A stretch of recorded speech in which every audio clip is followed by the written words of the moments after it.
Di dalam video ini saya akan membincangkan apakah itu perbincangan lanjut mengenai division operator. Division operator ni adalah operator bahagi. Okey.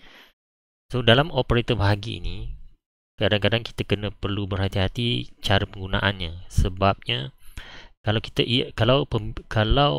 ia melibatkan pembahagian integer dengan integer, sebagai contoh 13 dibahagi dengan 5. Okey. Apa yang kita akan dapati kalau kita run program ini, kita akan dapati jawapannya adalah 2.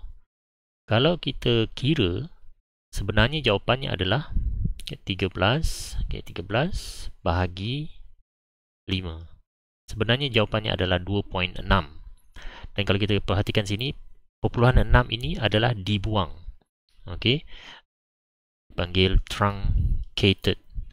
Ini selalu berlaku bila ia melibatkan kedua operan ni, left ataupun right operan ini adalah integer. Okey, bila dia integer divide by integer.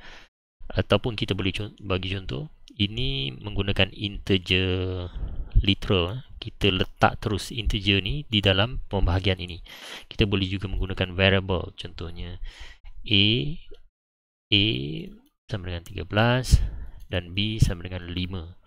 Okey, kalau kita menggunakan variable pun A, B, okey, disebabkan kedua-dua ni adalah integer, maka hasilnya adalah integer juga. Okey, iaitu 2. Dan perpuluhan 6 itu adalah dibuang dan dia tidak membundarkan sekalipun walaupun keputusannya adalah 2.9, dia tidak akan mengambil ini sebagai 3. Okey, dia tidak akan membundarkan kepada 3. Maknanya dia akan membuang semua yang mempunyai titik perpuluhan ini. Ini melibatkan pembahagian kalau ia melibatkan integer bahagi integer. Tetapi kalau salah satu daripada operan ini, ingat ni, operan ini ada 2, sebab ni binary operator. So ini left, ini adalah right operan. Kalau ia melibatkan, sebagai contoh, salah satu daripada operan ini, 13 bahagi 0.5 ataupun 5.0, ataupun kita boleh letak 5 point saja macam ni pun boleh. Okey. Kita akan dapati kalau kita run program ini, kita buang ini dulu. Kalau kita run, kita buang ini dulu. Kalau kita run ini, kita akan dapati jawapannya adalah 2.6.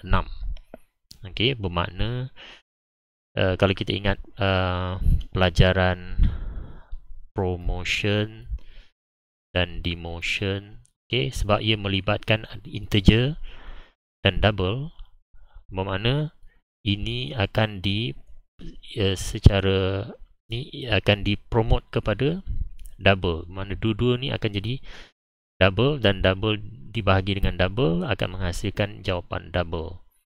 Okey. Dan bila ada jawapan double, makna dia akan menyimpan floating point ini. Result floating point ini.